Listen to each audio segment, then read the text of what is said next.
Good day. Welcome again to my sessions on the leadership Ghana needs, the leader Ghana needs. This is Stephen Adei, your host, and I hope to share with you another session.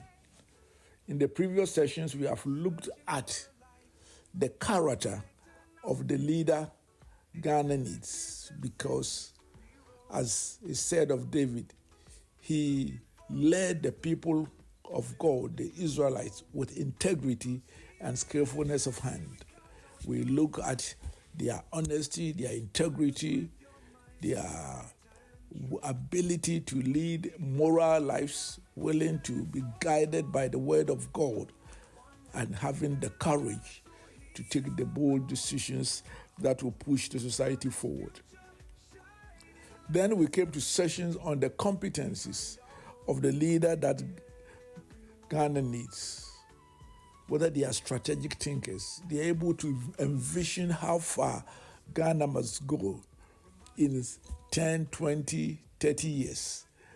Capable also of putting in a guiding coalition of ministers and leading members competent enough to take Ghana out of its current state to a better future.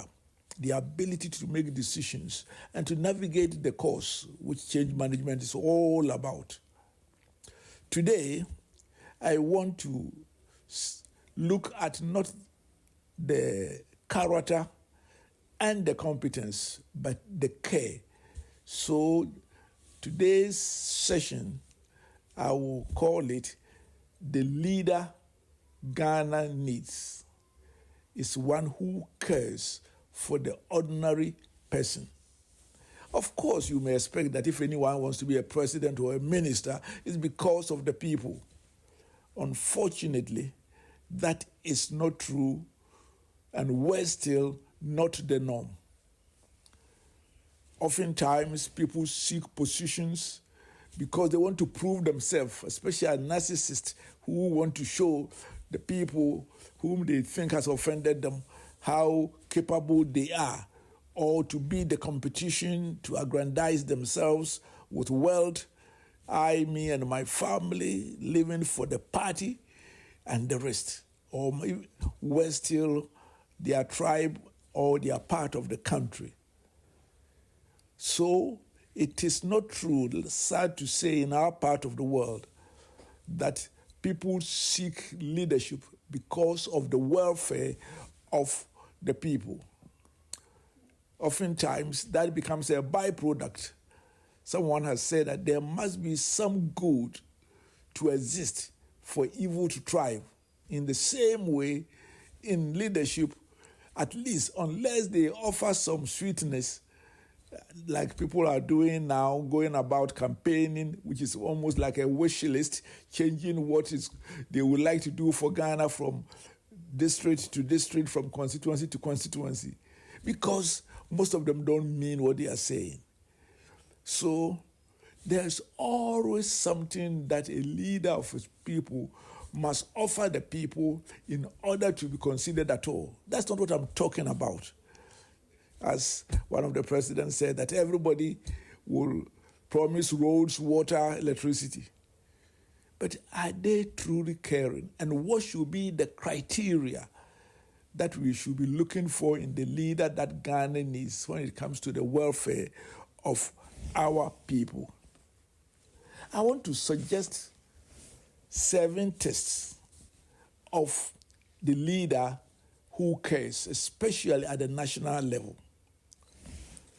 First and foremost, the leader who cares for his people will do all they can to maintain peace and security and unity of the nation, of the people. Therefore, the leader who cares must be one who unequivocally we can say is a man or a woman of peace and will pursue an agenda of peace, national security, and unity. This idea of drumming war drums, if you don't do this, Ghana will burn and the rest. tells the heart of people more than often the situation they are talking about. The leader Ghana needs is the one who is committed to the integrity of this country, the peace of the tribes, living together in unity, as we enjoyed in boarding schools and other places.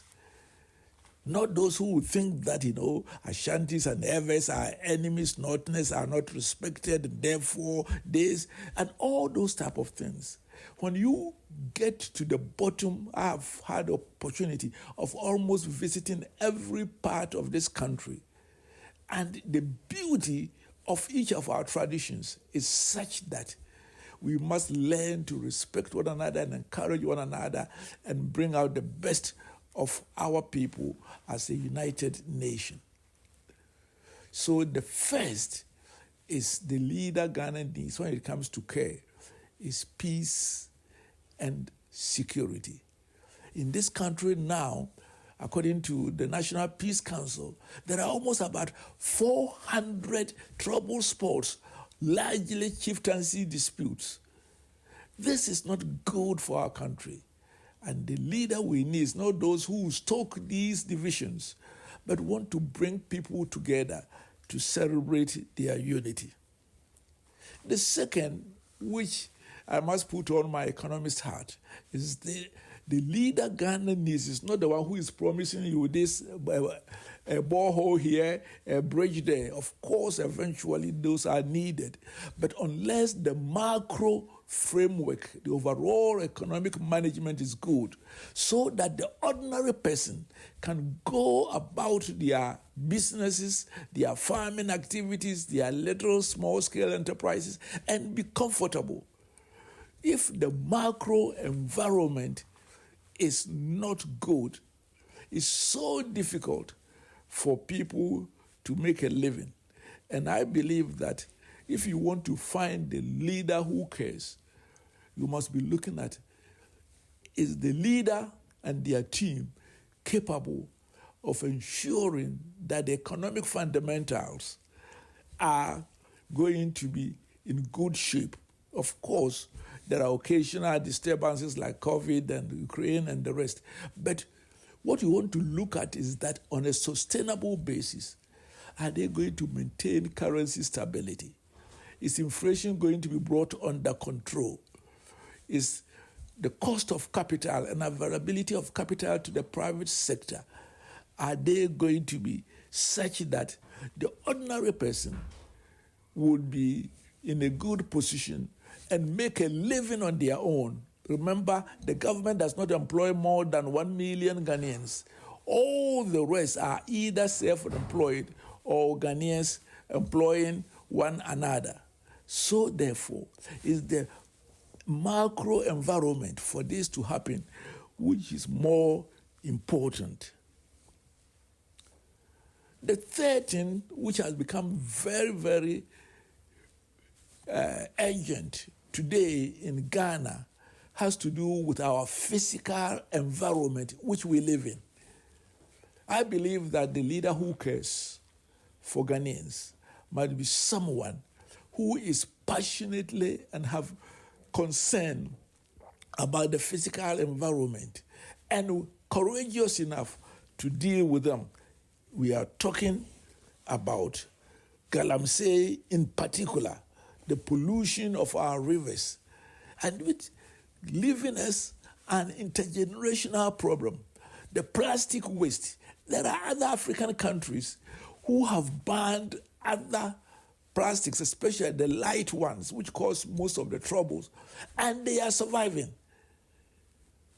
If we do not care for our environment, ultimately, we don't care for the welfare of the people.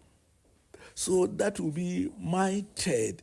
The first is the leader Ghana needs in terms of care for and the welfare of the people is the one who will promote the peace and security and unity of Ghana, concerned about the territorial integrity of the nation, that's with respect to external aggression or internal breakdown, but also the many little fires and not those who stoke the little embers, almost talking about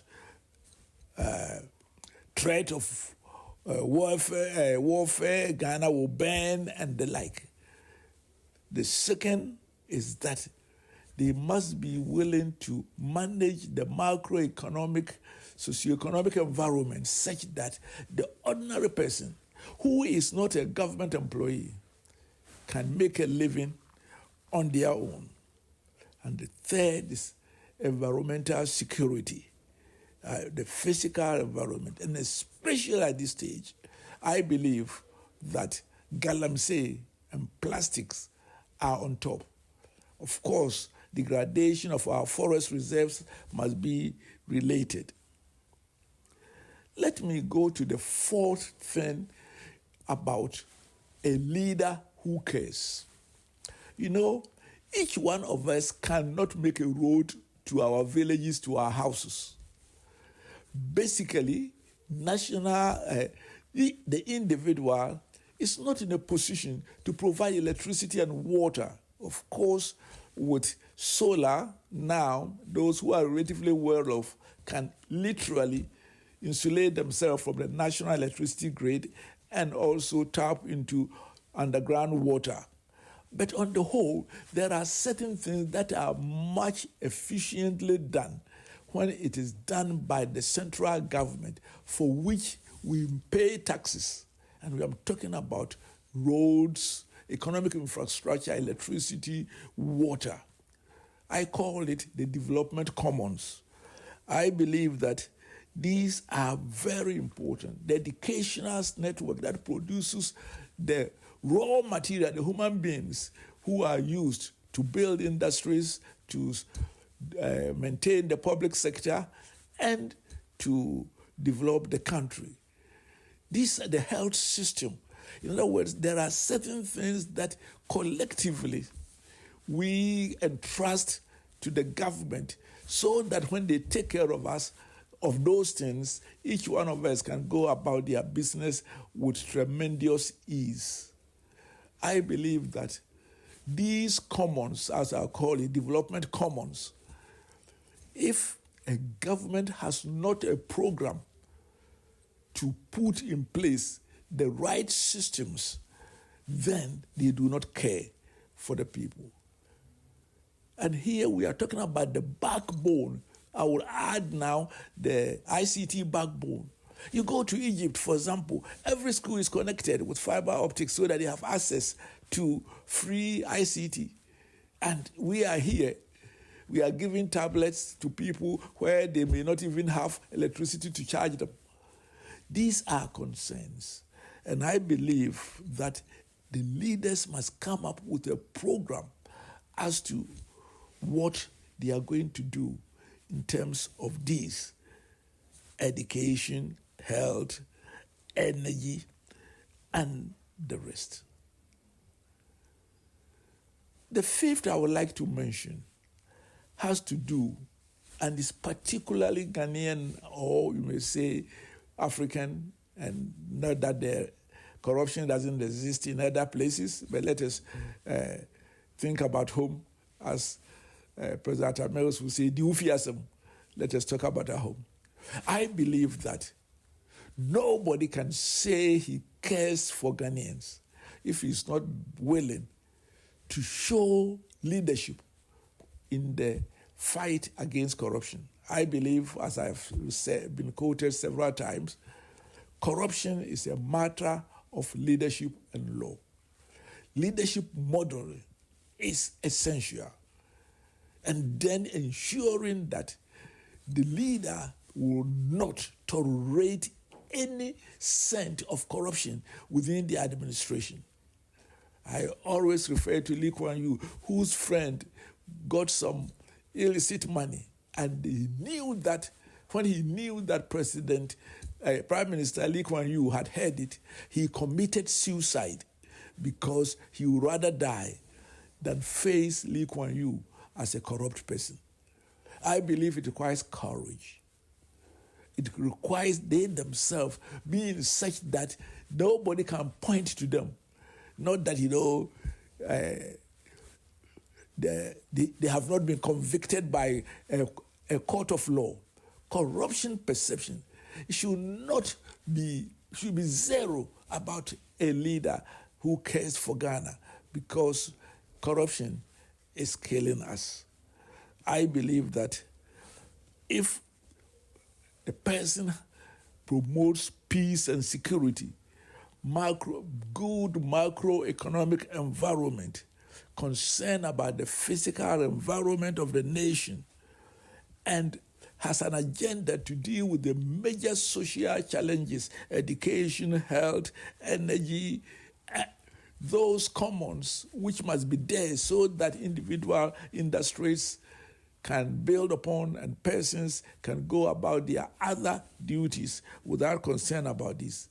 And the fifth is, if you care for Ghana, you will hate corruption, let alone condone it. The last two I would like to talk about has to do with generic social interventions.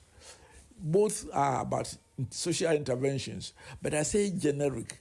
Generic means a cross-cutting, that may be probably a better word. Not so much focusing on what I'm doing for this community and that, but social services that improve the lot of all the people simultaneously. For example, there has been an attempt to introduce the LEAP, that means support for the aged, school feeding program, free SHS. All these are called them cross-cutting. It's not aiming at individual persons, but as a national agenda. And I believe that if you are a leader, you care for people, you want to leverage being as a central government or administrator, certain social interventions that will bring benefit to all the people and not just to a segment. The last one, then I'll wrap up, has to do with then care for the vulnerable in society. No matter what you do, you can give equal education, equal access, and other things. There are some people who are not even in a position to take care of those, take advantage of those provisions. For example, if you are crippled, you cannot climb, I'm using this as an illustration, a 7-story building without a lift. In the same way, the aged, the physically handicapped, the blind, and there's one group, I must say, I have been thinking about it, except that at my level, I don't know how to deal with it at the micro level, because when it's about those who are mentally sick, the only person who is physically incapable of taking care of themselves is the mentally sick. And yet, when you get malaria, we want to help you. When you get stomach ache, we want to give you some paracetamol or whatever it is. But when you have central capacity to take care of yourself, being mentally sick, a few of them end up in mental hospital, the rest walk about the streets. I believe that societies who have leaders who care, when you go to other societies, you don't see the mad people, so-called, on the street. Not that everybody is mentally sound, but the society takes care of them. I believe that the leader who cares would gather, in other words, incite all of us to be sensitive to those in our society who, by virtue of their physical, mental, or other limitations, not able to take care of themselves. Let me go over the 7 tests of whether the leader cares. A leader who cares will promote peace, security, and unity among their people, so that he can harness the collective strength of everyone in the society.